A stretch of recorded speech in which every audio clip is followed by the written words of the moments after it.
నమస్కారం చెప్తాను. Okay, thank you Ramurthy గారు. ఒకసారి వెంకటరెడ్డి గారితో మాట్లాడదాం. వెంకటరెడ్డి గారు, గుడ్ ఈవినింగ్ అండి. Good evening Srinivas. ఓకే, మీ మాటలేమో మరి కోటలు దాటుతున్నాయి. మీ ఫలితాలు చూస్తేనేమో చాలా తక్కువ ఉంది. మరి బీఆర్ఎస్ పై కాంగ్రెస్ పై ప్రజలు వ్యతిరేకంగా ఉన్నారు. ఇక రానున్న ఎన్నికలు అన్నింటిలో కమలం వికాసం అన్నారు, కానీ అనుకున్న స్థాయిలో కనిపించట్లేదు. కేవలం 130 స్థానాలు ఇప్పటి వరకు. మరి దీంట్లో జరిగిన 3834 గ్రామ పంచాయతీల్లో జరిగిన ఎన్నికలకు 130కి పరిమితమైంది. దీని గురించి ఏం చెప్తారు? శ్రీనివాస్ గారు, గ్రామ పంచాయతీ ఎన్నికలు 3 ఫేజుల్లో జరుగుతున్నాయి. ఇది ఒక మొదటి ఫేజ్ ఎన్నికల ఫలితాలు వస్తా ఉన్నాయి. అన్నట్టుగా తక్కువ వచ్చినా కూడా మేమేం కుగ్గిపోవట్లేదు. రేపొద్దున మేము బలంగా ఉంటాం. ఇంతకంటే తక్కువ వచ్చినా కూడా 3 ఫేజులలో తక్కువ వచ్చినా కూడా మేము 8 పార్లమెంట్ స్థానాలు గెలిచావా లేదా?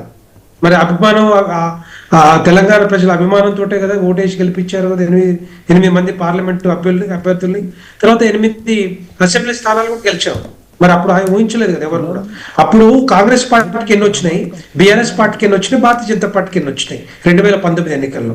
సో అది చూస్తే అది వాళ్ళ పార్టీలో వాళ్ళు ఉల్టా అయిపోయారు. ఇప్పుడు వాళ్ళకి 2709 ఎంతో వచ్చినాయి కాంగ్రెస్ పార్టీకి, 7000 చిల్లర బీఆర్ఎస్ పార్టీకి వస్తే ఇప్పుడు ఉల్టా అయిపోతారు వాళ్ళు. సో మాది ఎప్పుడైనా కూడా స్టేబుల్గా స్ట్రెంత్ అవుతూనే ఉంటాం. మేము 2 స్థానాల నుంచి 330 స్థానాలకు ఏ విధంగా వచ్చామో అదే విధంగా ఈ తెలంగాణ రాష్ట్రంలో కూడా మెల్లమెల్లగా పోతుంటాం. ఒకటేసారి మేము జంప్ అవడం లేకపోతే దిగిపోవడం అలాంటి జరగదు. కానీ ఒకటి చెప్పగలుగుతాను, గత ఎన్నికల కంటే 2019లో జరిగిన గ్రామ పంచాయతీ ఎన్నికల కంటే ఇంకా స్ట్రాంగ్ గా అవుతా ఉన్నాం, మేము బలంగా అవుతా ఉన్నాం. అప్పుడు వచ్చిన స్థానాలు ఫేజ్ 1లోనే వచ్చేసినాయి. మనకి మొత్తం వచ్చిన స్థానాల కంటే ఎక్కువ వచ్చినాయి అని చెప్తున్నాను నేను. సో మరి ఫేజ్ 1లోనే ఇట్లా వస్తే ఫేజ్ 2లో కానీ ఫేజ్ 3లో కానీ డెఫినెట్ గా వచ్చే అవకాశాలు ఉంటాయి. ఒకటి ఇదేంటంటే సింబల్ రహితంగా పార్టీలకు అతీతంగా జరుగుతున్న ఎన్నికలు. ఎవరికి ఏ పార్టీకి ఏ అభ్యర్థికి ఓటేస్తున్నారో కూడా ఎవరికి తెలియదు ఇది, ఎందుకంటే సింబల్ ఉండదు అక్కడ. కాకపోతే స్థానిక అవసరాలు, స్థానిక అంశాలు, స్థానిక నాయకులు, ప్రభుత్వం ఏది ఉంది, అక్కడ ఏ అవసరాలు ఉన్నాయి, వాటికి తగ్గట్టుగానే ఆ అభ్యర్థి నిలబెట్టుకున్నప్పుడు ఆ అభ్యర్థికి ఎవరికి ఓటేయాలి అనే ఆలోచనతో ఓటేస్తారు తప్పితే ఇక్కడ కాంగ్రెస్ పార్టీకి వేయాలని లేకపోతే బీఆర్ఎస్ పార్టీకి వేయాలని బీజేపీకి అట్లా ఉండదు అది, ఎందుకంటే సింబల్ లేదు కాబట్టి.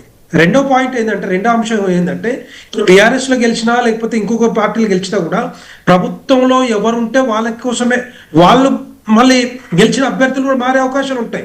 ఎందుకంటే స్థానిక అవసరాలు.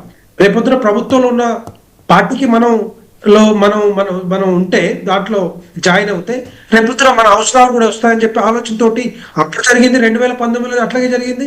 2013లో కాంగ్రెస్ ప్రభుత్వం ఉన్నప్పుడు కూడా అదే విధంగా జరిగింది. ఈ మార్పులు అనేవి సహజంగా వస్తూనే ఉంటాయి, అది కామన్ గా. అది ఎవరికి దీన్ని బేస్ చేసుకొని భారతీయ జనతా పార్టీ గెలుస్తుందా లేకపోతే భారతీయ జనతా పార్టీ వచ్చే ఎన్నికల్లో గెలుస్తుందా లేదా అనేది అది కాదు, అక్కడ కాదు, అది రెఫరెండమే కాదు చెప్పాలంటే. వెంకటరెడ్డి గారు, వాస్తవానికి వెంకటరెడ్డి గారు, ఇప్పుడు తెలంగాణ సీఎం రేవంత్ రెడ్డి గారు ఒక మాట చెప్పారు. ఏంటంటే 15th ఫైనాన్స్ కమిషన్ నిధులు ఇప్పుడు ఎన్నికలు నిర్వహించకపోతే గ్రామ పంచాయతీలకు అవి విడుదల కావు కనుక ఎన్నికలకు పోతున్నామని ఆయన క్లియర్ చెప్పారు. ఒకవైపు ప్రతికూల పరిస్థితులు కాంగ్రెస్కు. ఎట్లాంటి ప్రతికూల పరిస్థితులు అంటే 6 గ్యారెంటీలు సంపూర్ణంగా అమలు చేయలేదు, 420 హామీలు అమలు చేయలేదు. ఇదే సమయంలో 42% బీసీ రిజర్వేషన్లకు సంబంధించిన అంశం కావచ్చు. ఇవన్నీ ప్రతికూల అంశాలు ఉన్నప్పటికీ కేంద్రం నుంచి, అంటే కేంద్రంలో బీజేపీ అధికారంలో ఉంది, 3600 కోట్ల రూపాయలు తెలంగాణకు రావాల్సి ఉంది. సో దాంట్లో ప్రతి గ్రామానికి ఒక 25 లక్షల రూపాయలు, 20 నుంచి 25 లక్షల రూపాయలు కూడా వచ్చే పరిస్థితి ఉందని కూడా వెరీ క్లియర్గా చెప్పారు. కానీ బీజేపీ నాయకులు ఈ అంశంలో మరి ఎందుకని గ్రామ పంచాయతీలో అంటే 10 ఏళ్ళు మేము ఇచ్చిన నిధులే, తర్వాత ఇప్పుడు కాంగ్రెస్ అధికారంలో ఉన్న 2 సంవత్సరాల్లో కూడా కేంద్రం నుంచి వచ్చిన నిధులే 10-12 లక్షల కోట్లు తెలంగాణ కోసం కేటాయించడం చెప్పుకుంటున్నప్పటికీ కూడా గ్రామ పంచాయతీల్లో మీరు ఖచ్చితంగా బీఆర్ఎస్ కాంగ్రెస్ కంటే కూడా మరి ముందు ఉండాల్సిన పరిస్థితి. కానీ కేవలం ఒక 1-2%కే పరిమితం కావడాన్ని ఇదంతా మీ వైఫల్యం కింద చెప్పుకోవచ్చా? ఇప్పటికే ప్రధానమంత్రి నరేంద్ర మోడీ గారు కనీసం ప్రతిపక్ష పాత్ర కూడా మీరు పోషించట్లేదని చెప్పి కూడా ఎంపీలకు తలంటిరని కూడా సమాచారం అందుతోంది. సో నిజంగానే పార్టీ వెనుకబడిపోయింది అనుకోవచ్చా? దీనికి సంబంధించి ఏం చెప్తారు? ఒకటి, ఇప్పుడు ముఖ్యమంత్రి గారు ఒక 42% బీసీ రిజర్వేషన్ తోటి కొంత లేట్ చేశారు, అది వాస్తవం కనపడతా ఉంది. అది రెండవది ఏంటంటే సడన్ గా అనుకోకుండా ఇప్పుడు ఆ 42% రిజర్వేషన్ అనేది రియలైజేషన్ అవ్వట్లేదు కాబట్టి, రియాలిటీలోకి రావట్లేదు కాబట్టి సడన్ గా వారు డెసిషన్ తీసుకొని 15th ఫైనాన్స్ కమిషన్ నుంచి 3,200 కోట్లు మరి ల్యాబ్స్ అయిపోయే అవకాశాలు ఉన్నాయి కనుక ఎట్టి పరిస్థితుల్లో దీన్ని తీసుకురావాలి, స్థానిక సంస్థల ఎన్నికలు కండక్ట్ చేయాలని సడన్ గా తీసుకున్న నేను అదే అంటున్నాను వెంకటరెడ్డి గారు, నేను అదే అంటున్నా, మీతో అనేది అదే.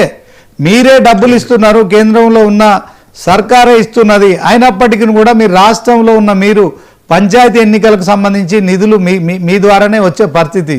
రాష్ట్ర ప్రభుత్వం క్లియర్గా చెప్తుంది, తెలంగాణ సీఎం రేవంత్ రెడ్డి నాకు 6 గ్యారంటీలు సంపూర్ణంగా అమలు చేయాలని ఉంది, 420 హామీలు అమలు చేయాలని ఉంది, కానీ అప్పులు ఉన్నాయి, వాటికి వడ్డీలు కడుతున్నాము, సో ఆర్థిక పరిస్థితి సహకరించట్లేదని ఆయన చెప్తున్నారు. కానీ మీరు అది చెప్పుకోవడంలో మీరు విఫలమైపోయారా అని అడుగుతున్నాను నేను.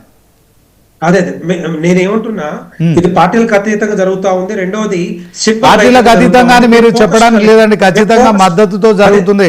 పార్టీలకు సంబంధించిన అంశంలో బీజేపీ ఎవరు చేస్తున్నారు, కాంగ్రెస్ ఎవరు చేస్తున్నారు, బీఆర్ఎస్ ఎవరు చేస్తున్నారు, ఊర్లలో డిక్లేర్ అయిపోతుంది. నిజంగా మీరు అన్నట్టు ఇదేం పెద్ద వ్యవస్థ కాదు. గ్రామాలలో ఖచ్చితంగా ఏ పార్టీకి అయితే మద్దతు దొరుకుతుందో ఫ్యూచర్లో ఆ పార్టీకి ఖచ్చితంగా ప్రజల ఈ యొక్క ఆదరణ ఉందనేది వెరీ క్లియర్గా స్పష్టమైపోతుంది. ఇది శ్రీనివాస్ గారు, ఇది రెఫరెండం తీసుకోరు ఎవరు కూడా, గ్రామీణ ప్రాంతాల్లో కూడా. నేను రెఫరెండం అంటలేను, రెఫరెండం అయినా కాకుండా గ్రామాల్లో ఒక సర్పంచ్ని ఎన్నుకోవాలన్నా, ఒక వార్డు మెంబర్ని ఎన్నుకోవాలన్నా ఖచ్చితంగా పార్టీలను చూసి, వ్యక్తులను చూసి, 2 రకాలుగా చూసి కూడా గ్రామాల్లో ఎన్నుకునే పరిస్థితి. మీరు ఇంత ఘోరంగా ఎందుకు వైఫల్యం చెందిరంటే ఏం చెప్తారు? క్లారిటీ ఇస్తాను. ఇప్పుడు స్థానిక సంస్థల ఎన్నికల్లో ఒక రెఫరెండం లాగా తీసుకునేది ఉండదు, ఎందుకంటే ఒక్కొక్క ఎలక్షన్ ఒక్కొక్క రకంగా ఉంటుంది, మీకు తెలుసు అందరికీ. ఇది గ్రామ పంచాయతీ ఎలక్షన్స్ కానీ, లేకపోతే ఎంపీటీసీ జెడ్పీసీస్ కానీ, లేకపోతే మున్సిపల్ ఎలక్షన్స్ కానీ, కార్పొరేషన్ ఎలక్షన్స్ కానీ, అసెంబ్లీ ఎలక్షన్స్ కానీ, పార్లమెంట్ ఎలక్షన్స్ కానీ, ఈ గ్రామ పంచాయతీ ఎన్నికలు అనేది సింబల్ రహితంగా జరుగుతా ఉంది. మేము పెద్దగా ఫోకస్ పెట్టలేదు అట్లా. రెండో విషయం ఏంటంటే, రేపొద్దున ఎంపీటీసీ కానీ జెడ్పీటీసీ కానీ పార్టీల హితంగా జరుగుతాయి కాబట్టి, సింబల్ తోటి జరుగుతాయి కాబట్టి డెఫినెట్ గా వాటికి మేము రెడీగా ఉన్నాం. ఎందుకంటే ఎంపీటీసీలో ఎక్కువ మెజారిటీ స్థానాలు, ఎక్కువ జెడ్పీటీసీ స్థానాలు గెలిపించుకోవాలి. మున్సిపల్ స్థానిక ఎన్నికలు వస్తూ ఉన్నాయి, వాటి మీద కూడా కాన్సన్ట్రేషన్ ఎక్కువగా ఉంటుంది. సరే, దాంట్లో కొంత కాన్సన్ట్రేషన్ తగ్గినా మేము ఒకవేళ చెప్పుకోకపోయినా ఇప్పటికి మేము చెప్తూనే ఉన్నాను, ప్రతిసారి కూడా 10 సంవత్సరాల బీఆర్ఎస్ టైంలో ఎక్కువ శాతము అభివృద్ధి గ్రామీణ ప్రాంతాల్లో జరిగిందంతా కూడా కేంద్ర ప్రభుత్వం నిధులతోటే అని చెప్పి చాలా సందర్భాల్లో నేను చాలాసార్లు చెప్పాను. కాకపోతే